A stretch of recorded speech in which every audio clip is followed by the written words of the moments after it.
Good day, everyone. My name is Marie Muldowney. I'm the Managing Director at CSI, a Moody's Analytics company. So thank you for joining our webinar, Securing Your Legacy, Small Business, Securing a Successful Business, Succession Planning for Small Business. I hope they'll cut that out of the tape. So small business is a motor for our economy and a source of livelihood for many families that are served by our financial institutions. Every day, financial advisors are providing advice to clients that necessarily include the dynamic of the business that they own. So business and business owners become inseparable as their personal and business considerations meld together. With an aging population, there are many business owners who need to pass their business on to the next generation or to another business or make some other kind of arrangement for their business. So this is the focus of today's webinar. I'd like to start with a land acknowledgement. Canada is situated on the traditional territories of many First Nations, Inuit, and Métis people, places that have long served as sites for meeting and exchange. So we recognize and respect the traditional custodians of the lands and the waters on which we meet today. So just a few housekeeping items. Today's webinar is being recorded. Any ratings, financial reporting analysis, projections, or other observations as part of the information provided are and must be construed solely as statements of opinion and not statements of fact or recommendations to purchase, sell, or hold any securities. We ask that no one record this webinar without Moody's explicit written permission. And lastly, no one has permission to quote any of the comments made or the questions asked by the webinar audience. Additionally, the views and opinions expressed or referred to by the speaker are solely those of the speaker and not the views, opinions, policies, or position of the Canadian Securities Institute or Moody's Analytics. All members of the audience are currently on mute. If you have a question, please type it in the Q&A box. That's located at the lower right-hand corner of your screen. So today, I'm really pleased to welcome Tammy Buss. She's a specialist in the small business area and understands it from both the perspective of the business owner as well as the advisor side. She founded Blue Roots to help families navigate their business. And she runs a women-owned business and speaks from the experience as a business owner. In addition, her business is centered around advising business owners. She teaches in the area and has written a book called Passing Down Your Success: How to Prepare Your Family and Business for the First Transition. So Tammy, I'm really pleased to have you here, and we're really anxious to hear about this whole passage of the business from one person, one family, one entity to another. So I'll turn it over to you. Thank you for the invite. And I just have to tell everybody that I heard on the news this morning that there's going to be a nationwide alert testing. So your phones, your television, everything. So it really had nothing to do with my presentation because it's going to happen, I think, just before 1 o'clock. So just to remind you of that, I had nothing to do with it. Anyway, I just want to say that succession planning is such a timely topic. There are so many boomers right now who are at the age to transition, and the Gen X's are right behind, right? So there's a lot of discussion going on right now about how do you actually move from one generation to another, or how do you sell your business to somebody else? And that's the main reason I started working on my book. And because I am a family business, I am a business, I'm a first generation, and I really had no help. After you go through a transition the first time, it's easier to do it the second time because you now have a bit of a path, or you know what you've done wrong. And when you have a business and then you layer family on top of it, it is very complex. And it's, each transition is as unique as each family. So as the screen says, I went from a family business survivor to a family business advisor. And I really consider myself a bit of a survivor because it felt like I was in a bit of a battle trying to figure this out. And like a lot of first generation businesses, I didn't start out to be a business. I mean, I started in the insurance industry and in financial services back in the 80s as an advisor. And before long, I kind of realized that I wasn't a one-person show anymore. I actually had employees. I needed to have processes. I needed to have a system in place. I needed much more structure than I did when I was on my own. And fortunately, I was working in the business market. So I had a lot of knowledge from working with other people to start working on the business. So instead of just spending all my time in the business, I really started to work on the business. And that was, I think, a turning point for me in how to grow the business and to be more successful. But what I didn't do, and again, I didn't realize this, is that I actually have a family business or could have a family business. I got my business organized, but I never started talking to my kids or my family at all about what succession would look like or what retirement would look like. And I didn't start this until my kids were almost adults. And I started to talk to them a little bit about what I really did. So, your clients, if you're in the financial services industry, how do you tell your young kids, I sell life insurance or I manage investments? It's hard. If you're a plumber, you can say, I can fix the toilet. I can do this. I can do that. But sometimes it's hard and we just don't even have those conversations. But I realized that I had a business now with a number of employees and I had worked it so that it was ready to be able to transition, but to who, I don't know. So I started the conversation with my two boys. One is in the business now, one is not in the business.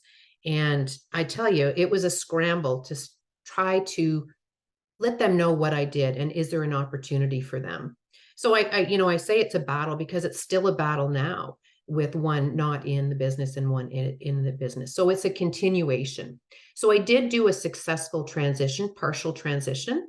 But again, it was something that was about a 4-year process. And I wish I would have started about 10 years like I did with the business. I had a 15-year ramp to get the business structured, but about a 4-year discussion with my kids. And that, again, is the reason why I had the book put together, because it's all my experience and all my knowledge of working with families for over 30 years is we all have the same problems. It's just a different industry. Regardless of what industry you're in, you have the same family and business issues. Next slide. So one of the questions is why is succession planning so important? Why can't you just let whatever happen happen? Well, if you look at the statistics here, and this is from StatsCan and Harvard Business Review as of December 2020, so I don't think the numbers are much different, but there are 1.22 million employers in Canada. That's a staggering number. 97, almost 98% of them have fewer than 100 employees. Probably the bulk of our clients, right? Less than 100 employees. Of those 97 or 98%, 63% of those are family owned. That's 756,000 family run businesses in Canada that have under 100 employees. That's a staggering number of businesses. What's even more concerning is that 70% of those 756 family businesses don't make it to the second generation. And only 3% make it to generation 4 and beyond. Now, I don't think that it's intentional. I don't think that 70% of families choose not to transition. There's other things at play. You know, it can't be, it's so hard. What else could there be? Well, when you think about this, an owner, so the person who started the business, may have concerns about their family. Maybe there's someone with addiction issues. Maybe they're not educated. You know, maybe they feel that they're entitled and they don't want to give them something.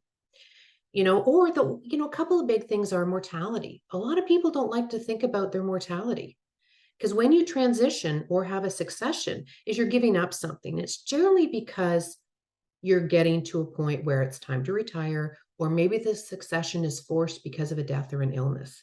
Nobody likes to think about that. We like to think we're going to live forever. The other thing in my years of experience is that nobody knows how to start. If you're a first generation, you've never been through this before. What is succession? What does that actually mean? So how do I even start succession planning? I'm so busy working day to day, I don't even know what to do. And another big one, I think, is they don't want to give up control, right? Mom or dad started the business. They just don't want to give up control. They like having control of that business. Next screen. Here's another staggering number that I just was astounded at. Was 34% of family businesses have a documented and understood succession plan. 34% of family businesses. That doesn't mean first generation, second, that means 34%. And, why do you think that is? A lot of it's going to be the reasons that I just mentioned. Mortality, they don't know how to do it. But I do think that so many first generation business owners are, like I mentioned before, working in the business. They're actually in the business doing day to day. They're not taking a step back and saying, okay, what do I do with this business? They don't have time. They're running themselves ragged, right? They're running because it's their business. They're involved in absolutely everything when you're a first generation business, and particularly when you have under 100 employees, right? You probably don't have a lot of large departments. But in my personal opinion, and again, based on my years of experience, I think they don't know how to start is one thing, and communication. And that means communication within the business and within the family. And communication is more than just the words. Body language, believe it or not, makes up 55% of communication. Voice, the tone of your voice, come here, is 38%, and words are 7%.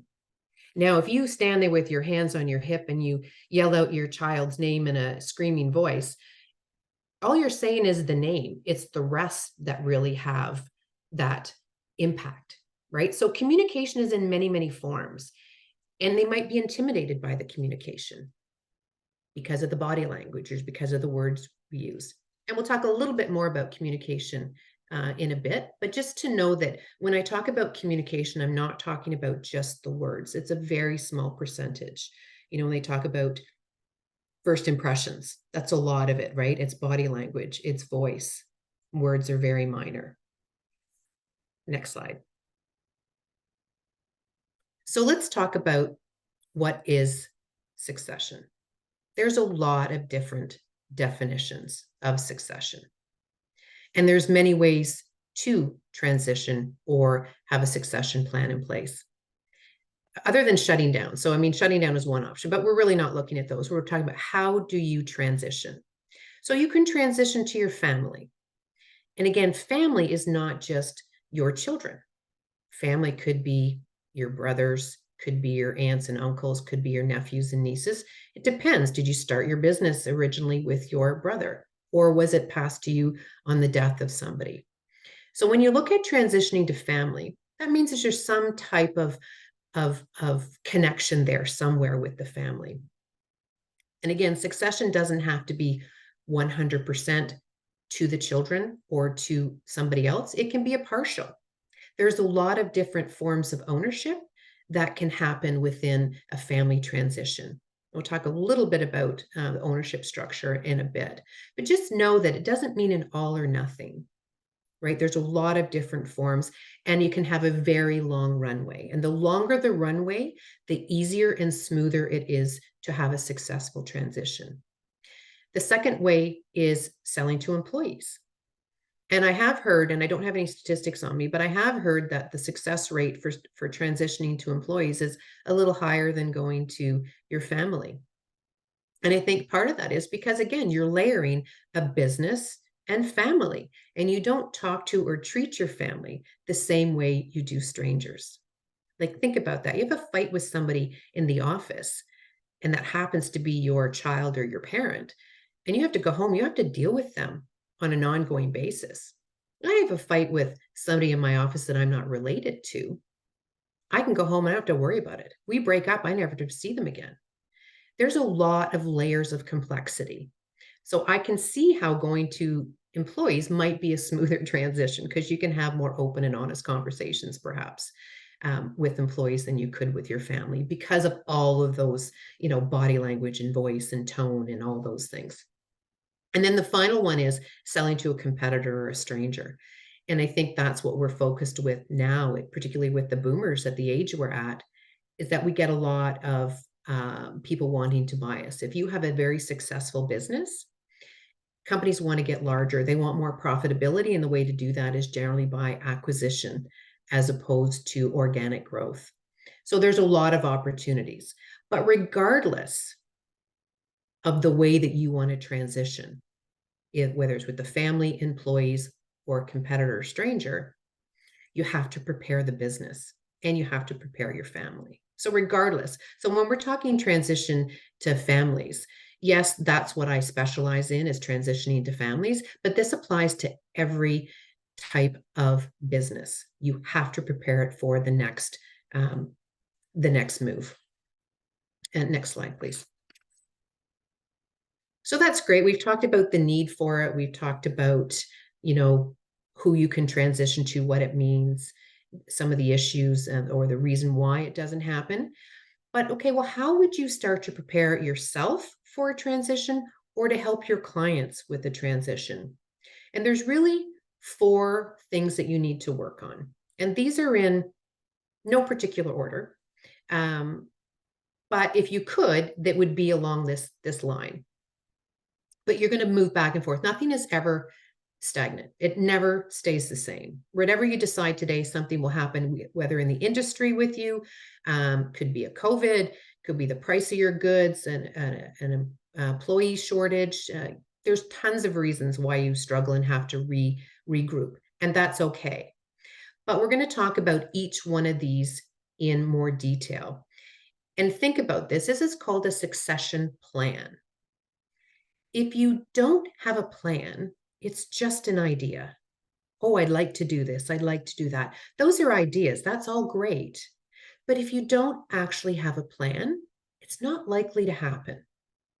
Right? So we're going to talk about these 4 in more detail. Next slide. Vision. Okay.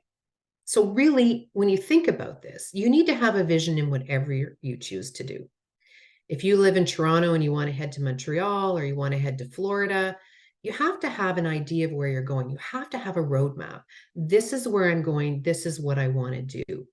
And if you don't, you're not going to get anywhere. You're going to go around in circles. You're going to be in Vancouver before you know it, and you were heading to Montreal. So you have to have a game plan. It doesn't mean that you have to go down the most direct route. Nobody does. In my years of experience, not a single person has done a direct route to anything.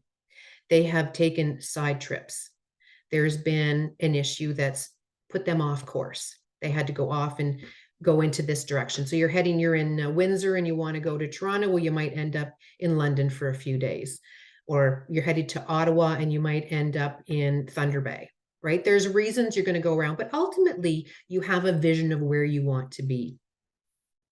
And if you don't have that, that's going to be an issue. So our job as advisors is to ask yourself if it's you're dealing with, or ask your client. So 2 things. You want to ask your client and you want to ask about the business. So to the client, you want to say, where do you see yourself in, 1, 3, 5, or 10 years? Now, remember, this is succession planning. First gens, they're probably 60s already. And they'll go, oh, well, I don't know.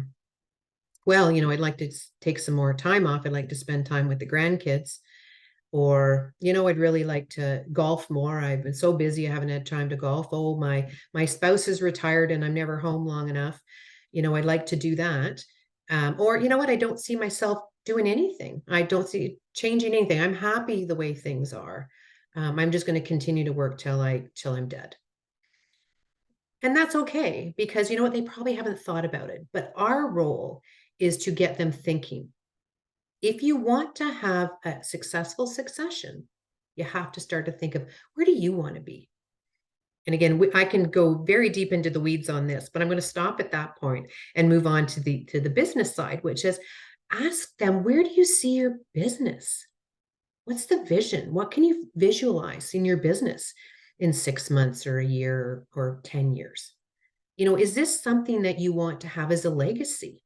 You've worked hard for the last 40 years building this business. Do you want it to continue? Or did you build this just to sell it? Is this your retirement? Right? And again, if it is, and you want to transition, there are ways to do that. So a sale isn't the be all and end all to get money out of the business. But you have to have, again, an idea. If you're talking to first generation, they're at the point now near the end of their career that they're probably not gung ho and wanting to grow and grow and grow. However, if you're talking to a second generation, they come at it from a different perspective. And I've seen this over and over and over again, where first generation is just happy. Maybe they have good work-life balance before they even knew what that meant. There's enough income to do what they want to do. They have a nice car, they have a nice vacation. But second gen is now keen, they have more education, they want to grow this business, right? So you have to know who you're talking to and what the vision is. Is it to grow it, to sell it? Is it to stay the same? Again, there's no right or wrong answer with this, and every answer is going to be unique. And if they don't know, that's okay. Give them some time and ask them again, hey, if I'm going to help you manage your wealth, if I'm going to help you transition, if I'm going to help you with insurance, I need to know what you're trying to do, not just for 6 months, but down the road. So it's really key. Having the vision is the first step. And sometimes it's not always the first step. They've already done something else, but that's okay. It's time to pull it back. But you have to review it, and say, okay, is this where it is now? Because you've gone off on a path. And is that the same vision you had? COVID happened and things changed in industries. Compliance changed. Does that change what you want to do and how you want to do things? Markets change. Is that what you want to do? It's okay to change it, but you have to have a vision to start with. And again, there's no right or wrong, but you have to have a plan. If it's not a plan, it's just an idea. All right, so let's move on to the family meeting. Okay, so this is where I could spend days on this topic. This is probably the biggest regret I have in my family, in my business, is that I did not start family meetings earlier. Because again, I was a first generation, didn't think having a financial services company was a family business. But they are. Right? You can transition them. So that was my biggest mistake. I saw this with other families, but didn't think I had one. And I think you're going to find that with your clients that are first gen, they probably don't think they have a family business either. Their kids are 10. I don't have a family business. No, but if you start to talk about it and explain what you do, and you can show how the family is impacted or the business has impacted the family, I think you start that conversation early. So a family meeting really has to have a purpose, right? You're going to call people together. If you just call them out of the blue and you don't tell them what it's for, they're going to think somebody's dying or there's something bad has happened. And that's not the case of family meetings. Family meeting is you have to have a purpose for it. And you want to let everybody know what that is the first time. You might say, hey guys, I really want to get together. I want to talk about my retirement. I want to talk about estate planning. I want to talk about the expansion of the business. Whatever the topic is, you call me and say, this is what I want to discuss, but I want to do it in a neutral location. So I don't want it to be at the home. And that's our recommendation, is that you don't hold a family meeting in the patriarch or matriarch's home, because then it's like me leading it. It's my meeting. It's not my meeting. It's a family meeting. Again, mistakes I've made. You have to get buy-in from everybody. So you want it to be a really good discussion or a good topic. And again, it could be anything you want. And the reason you want to do this in person as a family and in a neutral location is so that you're telling everybody the same thing at once. We've all had that. Well, you never told me that. No, I'm sure I told you that. Well, you told so-and-so, but you didn't tell me. I'm sure I did. No, he didn't. Well, I'm sorry. Okay, so let me tell you the story. Right? Or remember when we were kids and we used to sit around in the circle and you'd whisper in somebody's ear a sentence and it went around the circle. And by the time it got back to you after, 6 or 7 or 10 kids, it was nowhere near the conversation or the sentence that you started out with. Well, that's the same thing in families. right? Somebody says something to somebody, someone interprets it different, it gets back, and now everybody's nose is out of joint and it's a problem. So this is a way to bring everybody together in a neutral location, let everybody have their say and hear everybody. And normally, the easiest thing to do is to have somebody help you facilitate and plan for this first meeting. You can do it yourself for sure, but having that structure and help and guidance to make this again a worthwhile, good meeting, you need an advisor to help you, but you can do it yourself, no problem. Well, actually, it is a problem. Ask my family. I know what I'm doing. I hold family meetings for other people. I host, I facilitate, but boy, oh boy, I can't do it for my own without it not going the way I wanted. So, it's a lesson learned. Bring in a facilitator to help you. But if you do it yourself, make sure you have lots of planning and, make sure you have an agenda. So for your first meeting, so you've called your people together, you've said, okay, look at peeps, I want to get together. And maybe it's only 4 of you. It could be 6, could be 8. It doesn't matter. But you've held your first meeting and you want to make it fun. It doesn't want to be all business. So you maybe hold it in a restaurant, or you have a meeting room. You meet in the meeting room, then you go out and you have lunch together, or you go out and play golf together as a family, or tennis, or whatever you like to do. But you don't want to make it a business. You want to have, yes, there's business to be discussed, but also let's come together as a family. So let's do a little bit of family bonding. We probably don't do that very often as an entire family. And so the first meeting is about making sure you have the topic. So here's the topic I want to talk about. I want everybody in the same room. I want to talk about what my retirement looks like. In that first meeting, you say, okay, but before we get started with this topic, what we need to do is we need to set some ground rules. When we're going to have this meeting, what are the rules? What's the housekeeping? Housekeeping rules. No cell phones at the table. Okay. Everybody gets a chance to speak. Once one person speaks, goes around the room, everybody gets a chance to speak. What is it you say? Who can be invited? Is it just immediate family? Is it their siblings? Or sorry, is it their spouses? Right? Because you got to remember, if your kids are adult kids, they're still your kids, but if they've got a spouse, that spouse has their ear all the time. So are you including them or excluding them? Think about that. And how old are the kids when they're invited into these family meetings, whether it be your own children or grandchildren? Is anybody else invited in? Extended families, right? Think about who you're going to invite. That's part of the ground rules that you as a family decide in your very first meeting. How often are you going to meet? Who's going to send out the notes? Who's going to arrange the next meeting? What are you going to do? Right? As you go through generation to generation, there's more and more people. So this structure of this family meeting is really the governance, right? You're setting the structure and you expand on it as the numbers expand. When it's 4 people, it might not be that much governance. You can kind of say, okay, here's what we want to do. We're going to go for lunch, just talk about this. But let's have an agenda. Let's talk about this, and let's not be overwhelmed by some person, or not say anything because someone has a strong voice. As your family expands and you go into generation 2 and 3 and 4, there's hundreds of family members. So family meetings become much structured. But we're talking about the little families.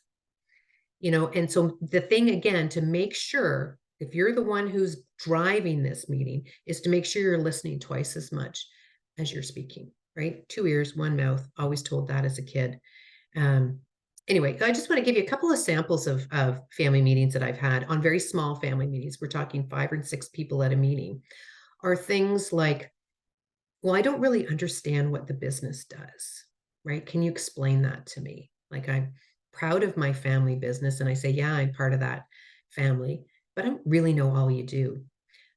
I've also had questions of what is the future of the business? Or can someone explain to me the financial statements? I don't really understand what all those numbers mean when you talk about dividends or things of that nature. What does that really mean? So sometimes it's educating the family. It's not necessarily just giving a discussion on a topic, but somebody might I want to add to the agenda. What's the process of adding to the agenda for next quarter? What are you doing? Where are you going? Who's in charge of the fund? Who's in charge of the business? Those are all things you'll do in your first family meeting. What we do to make it easier is when we understand why we've been called in, we'll send out a questionnaire. Well, the same questions. They'll have some business questions, some family questions, and some ownership questions, and we'll get into those in a bit more. And we're going to send those out to all the interested parties. It might be the family, and it might be a few key people in the business. And we ask them all the same question, and then we take those answers, we analyze them, we summarize them, and we put them in a recommendation and next steps at a meeting with them. So it's very easy for them to say, okay, here's what we all said. You can do this yourself.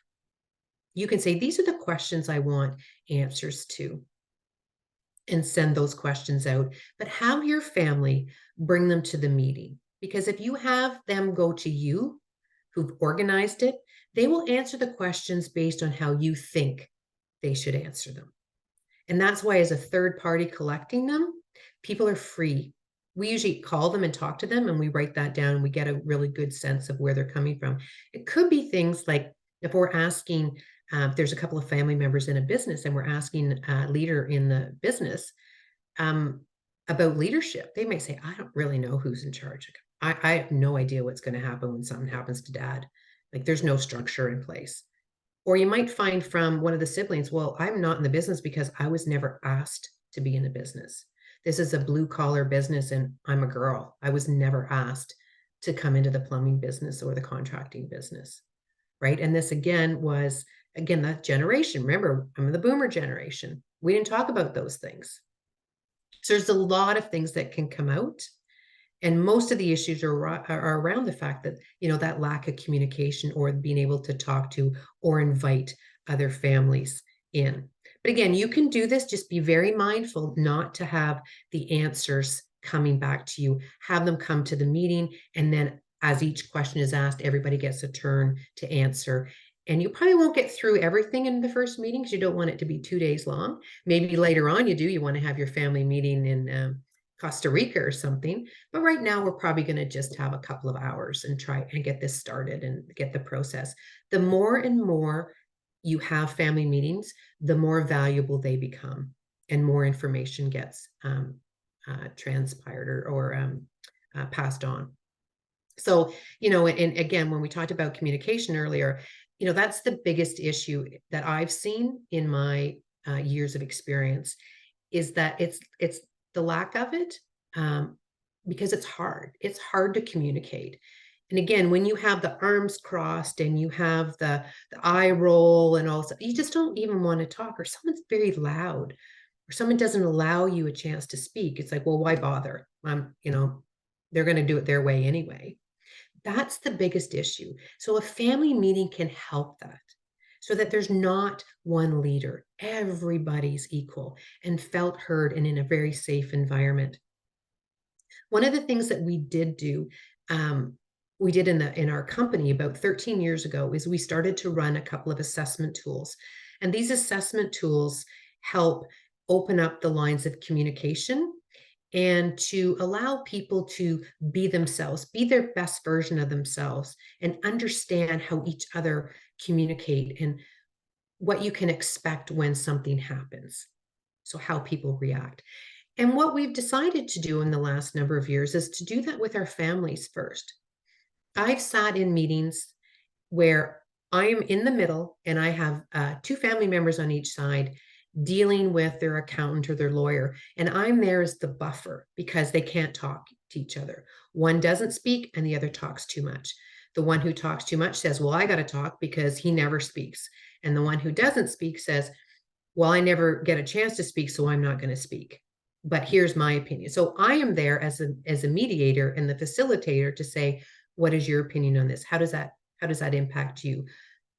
So it's very important that you understand communication. So after doing that so long, I said, why are we not using this with our families? This makes more sense. Now you realize that the person who's not talking is not talking because they don't want to talk. They're talking because they need to process. They need information maybe a little sooner than the other person. They need to mull it over and think about it and then come in with an answer. Where the other one who talks a lot is just spewing stuff, right? They haven't given it a lot of thought.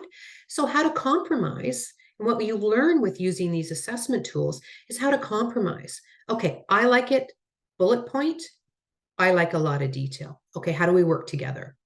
So, we've got 3 people who like bullet points and 1 who likes a lot of information. How do we work together?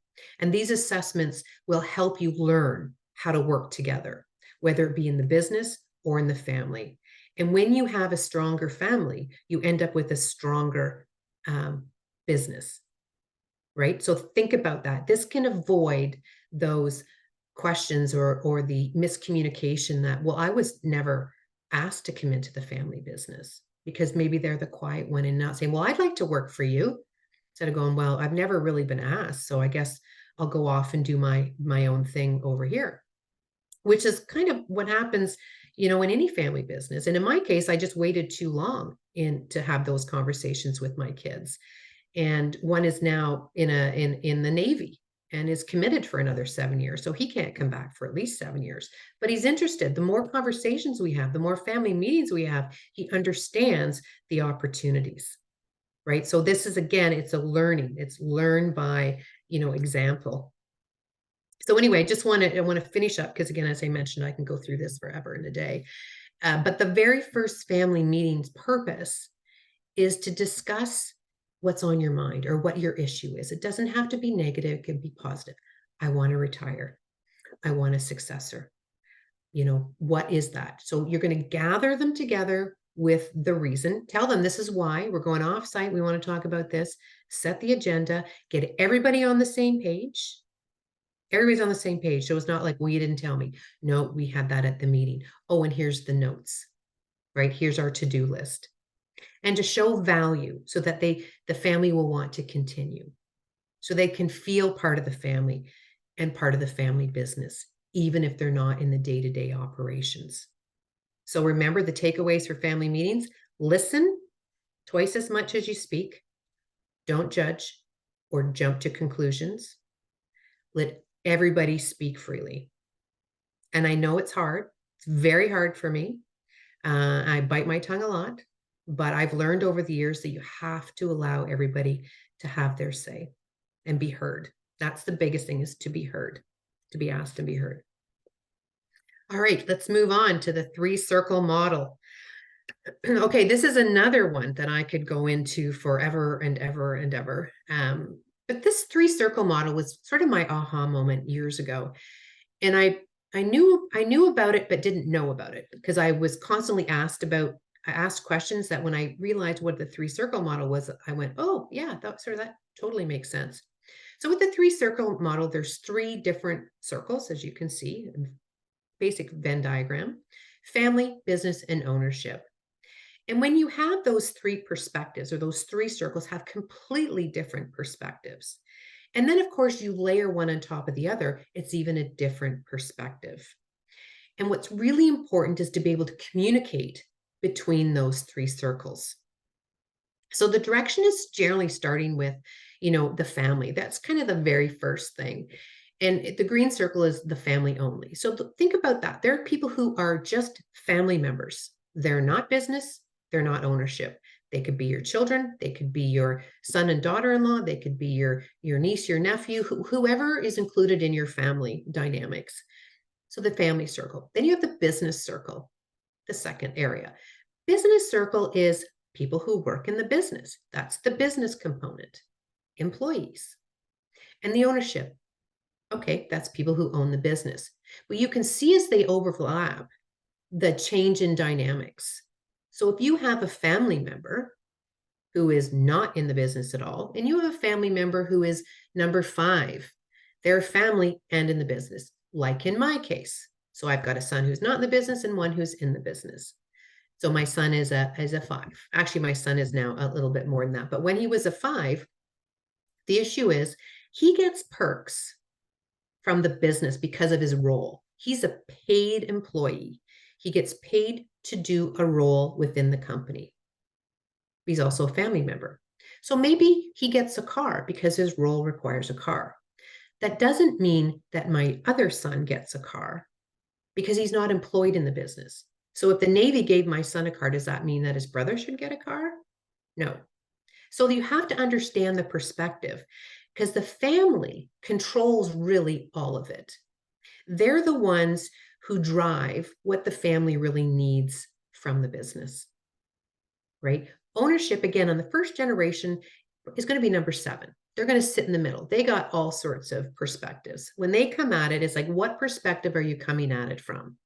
The family wants the wealth and the income that's generated from the business, right? Their perspective is, yeah, you know what's given me a really great lifestyle. We have a nice house, we have a nice car, we have nice vacations. And the business is, what drives that revenue. So the business is the processes, following the goals, hitting the goals, looking at the targets, making sure everything is run properly. The business has to do what the family and the ownership want. So in the early generations, the family and ownership are very close together, but you can start to separate them as you get more and more generations. But if you don't understand the business and you are a family member, the ownership in the business side may decide that they don't want to take a big dividend this year, that they need to put that money back into the business for equipment. So the family goes, well, I don't think you need that equipment because they're not in the day-to-day realm of running the business. The ownership side is really that governance side. They give direction, really. So it goes from family ownership really to the business side. So it kind of goes around, but a lot of times in first generations, it's really from family over to business because there's not a lot of difference between ownership. When it's a first generation, you might only have one owner. But as it starts to progress, like I have now transitioned, my son is now in number 7, and I have one son in number 1, and I have a husband in number 1. I have daughter-in-laws in number 1. So we come at it from a different perspective. And back before my son was in the business with me and became an owner in a partial transition, I would be asked in the office, oh, Tammy, what are you've asked me this, but are you asking me this as an owner of the business? Or are you asking me this as an employee of the business? Because if you're asking me this or telling me this as an owner, absolutely, I'm doing exactly what you tell me. My job is to run the business. If that's what you want, I'm going to make sure that happens. Or are you telling me that as a person working in the business? And if you're telling me that as an employee in the business, it's not going to fly. We have processes. You can't skip a process. It causes confusion. Nobody in the business knows that they should listen to me as your COO, or they should listen to you as the owner.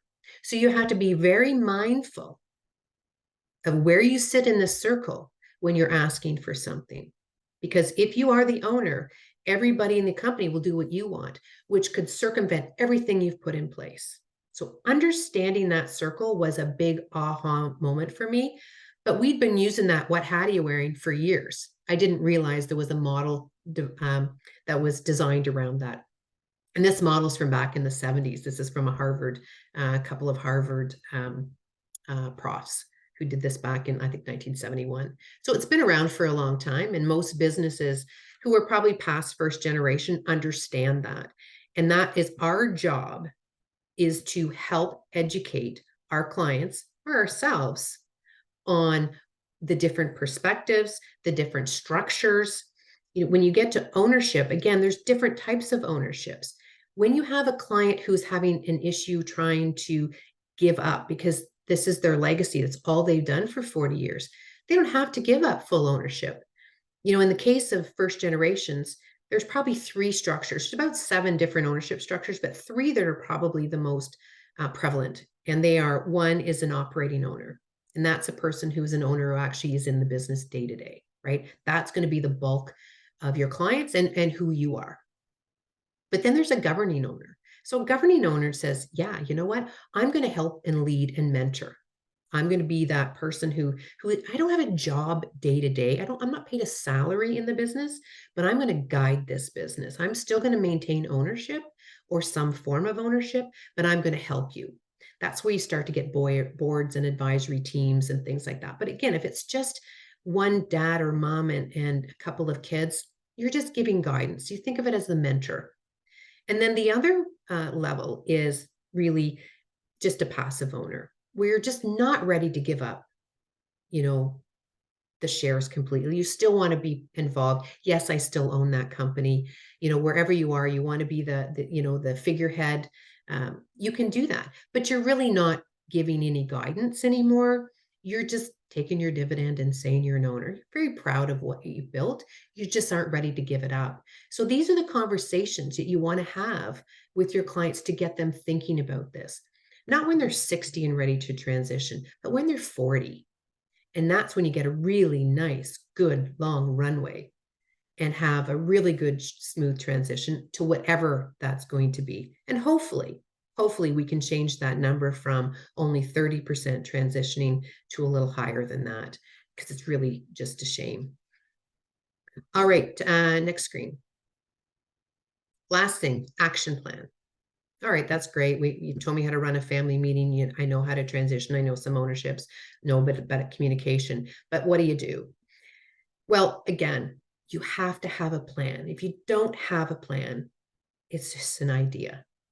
So you have to have a vision. That's number one. And it might take you a while to get that vision from you or your client. You need to document it, write it down, just like you do processes. This is the vision. This is what I need to do. And you want to share it. You want to share it with the family so they understand why you're putting the money back into the business and not taking it out to buy a bigger house. They understand what you're trying to do. And also the business understands. Your employees understand this is what's happening. This is why we're doing what we're doing, or why they're doing what they're doing, right? It makes it very simple, makes it very easy. It just opens up the communication. Here's what we're doing. We're not going to try to compete. We're going to stay niche. We're not going to be sold. We're doing this, right? Everybody's on the same page. So it's just, you have these meetings in your business, you tend not to have them at home. I'm saying do them together, right? Have both, not together, but do them at that same information is being disseminated to the family and to the business. So have a vision, document it, share it, and then review it. Lots of things change. COVID is probably your biggest example of how everything changed for people. Industries changed dramatically. Zoom, look at this. We weren't using this as regular as we do now. Now this is day-to-day stuff. So things change. Review it and update it. And if you're stuck on how to even get the conversation going with your clients, I ask the question, if you passed away today, does your family and or business know what to do if that happened? Is there a structure in place? Do they know what to do, who to go to? Is there a book that says this is what we need to do? Is it documented? Right? And that gets down into making sure the business even has documentation. So there's a lot to cover in that. But remember that the key is to make sure everybody's on the same page, both business and family. Next page, please. Last thing, really, I want to have a bit of a discussion on is collaboration. Collaboration seems like almost a bad word sometimes, that people don't like to work with other advisors because they feel they're going to steal their client or steal their business. And I can tell you that from working with other disciplines over the years, it's amazing because you're going to get different perspectives from everybody.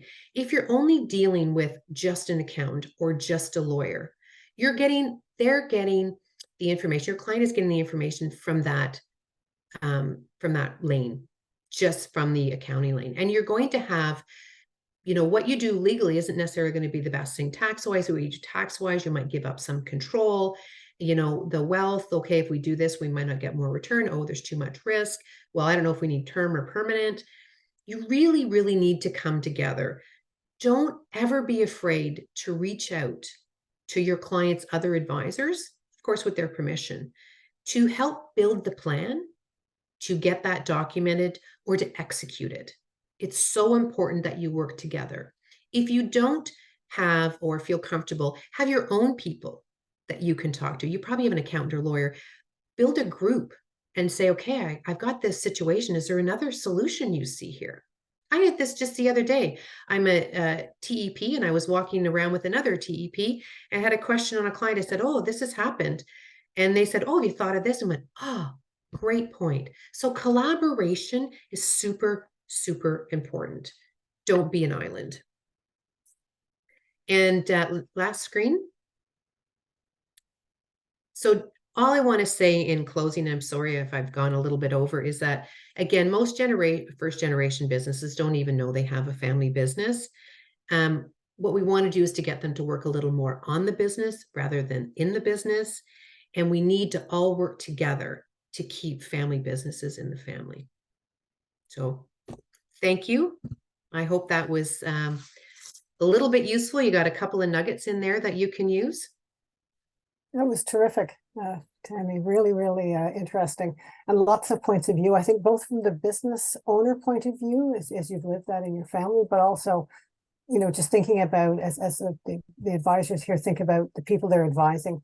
We have quite a few questions. Some of them can be answered really quickly, so I'll try and march through them. The first one is, I think I know the answer, but to become a business advisor, is it necessary to have business owner experience? No, I don't think you do. But you have to be dealing with family businesses or businesses in general, because you're picking up a lot of that information. You're getting a different perspective if you're an owner, but absolutely not. You could still be a family advisor without being an owner. Perfect. Second question here is around businesses that are owned by siblings. Mhm. In the unwinding of the business, how do you maintain the family relationship, right? And how do you, Oh. I guess, kind of separate family and business?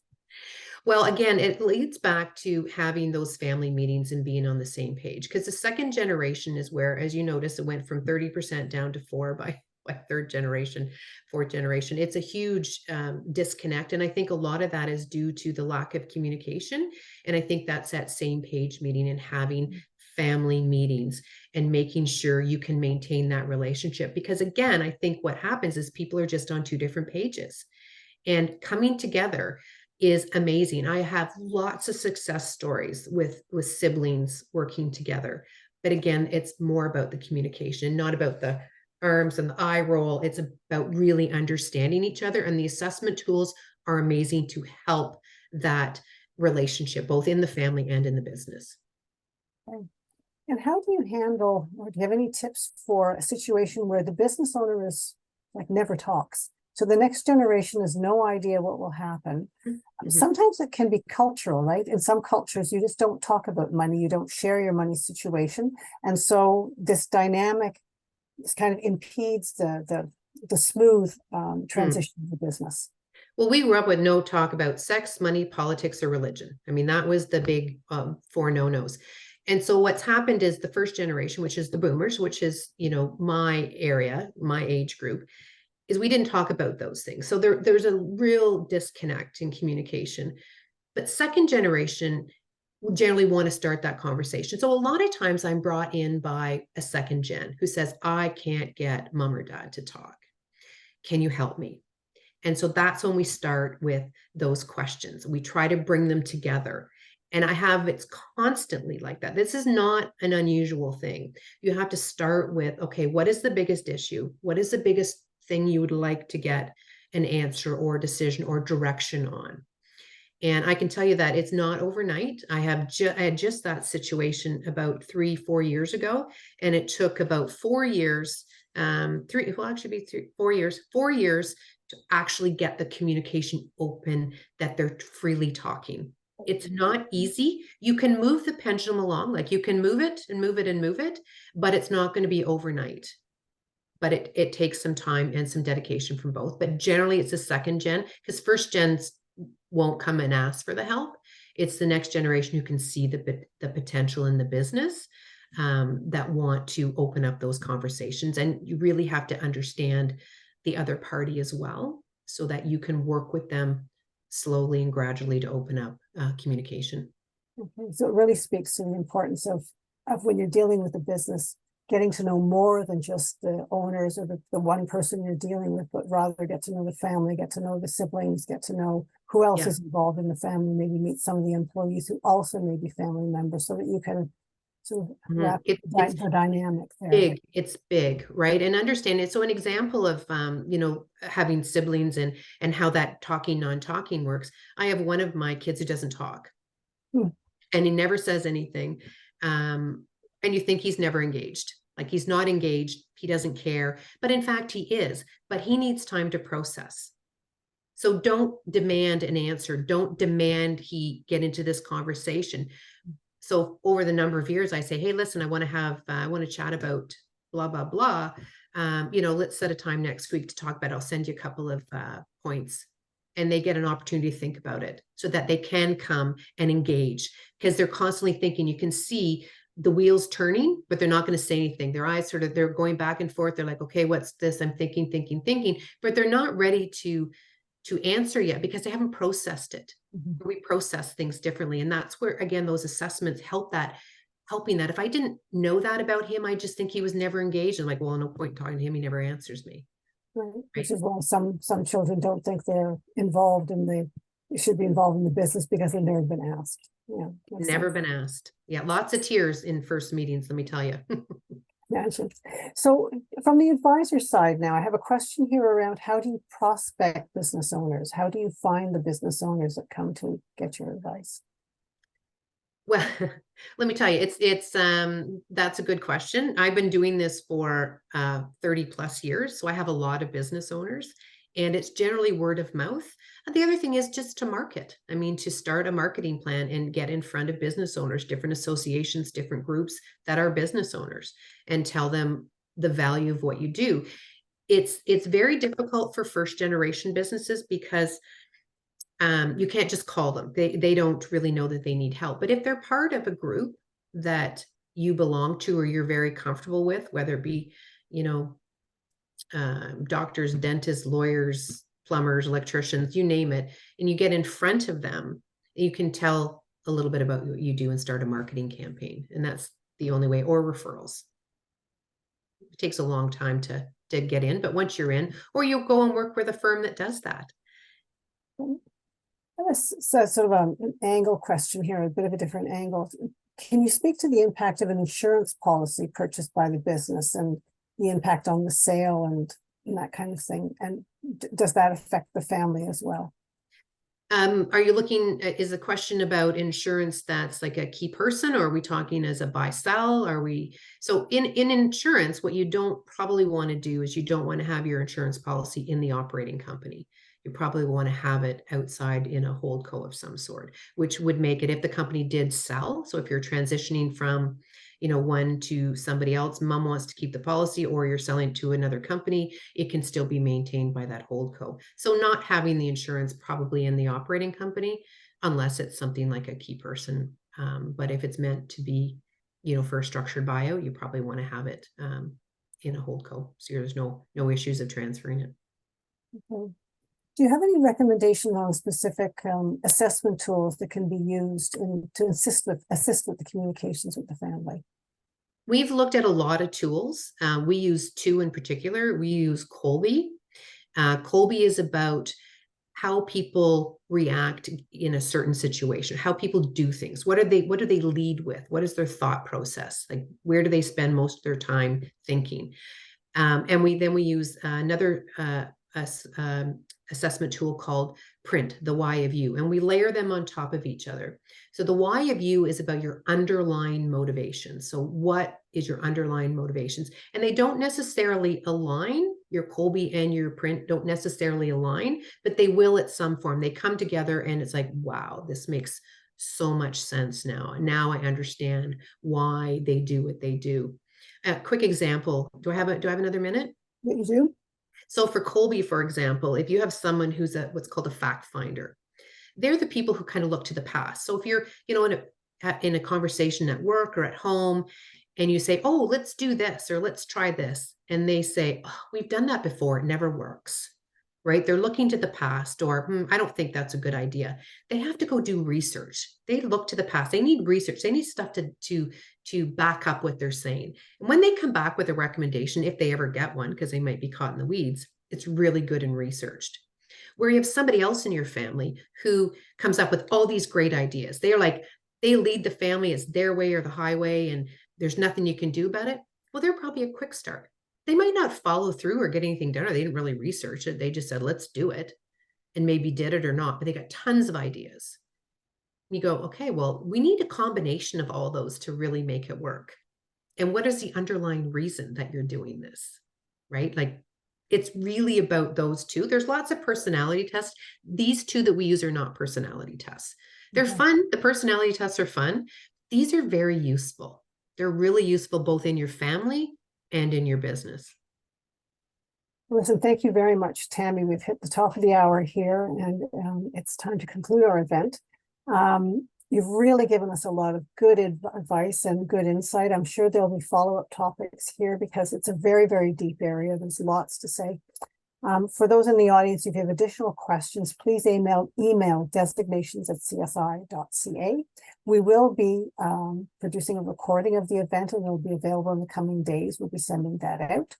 So thank you for attending. Thank you so much, Tammy. Have a great day to everyone, and good luck as you advise your business clients going forward.